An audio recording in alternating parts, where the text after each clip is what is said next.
How to buy XRP Ripple on Binance Exchange.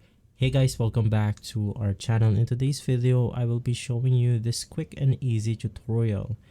Now, basically, you can do this method from your mobile devices or from your Windows computer.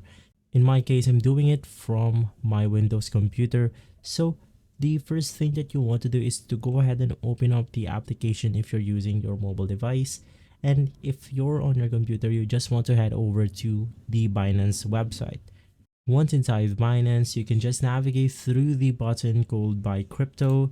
Now, in order to buy crypto from Binance, you have to go ahead and create your account first. Now, inside this page, you want to navigate through the Bitcoin logo. You can go ahead and see that right below the prices right here. And inside, you can then go ahead and see the XRP asset. So you want to click on the XRP token. From here, you can then go ahead and see the prices, the charts, and from here you can just enter the amount that you want to buy with. Let's just go ahead and buy 600 XRP token. So you can just go ahead and click on the preview purchase, and from there you will be taken to the payment method where you have to confirm your payment, and you can then go ahead and receive the XRP token. If this video has been helpful, leave us a like and subscribe. I'll see you on the next one. Thank you.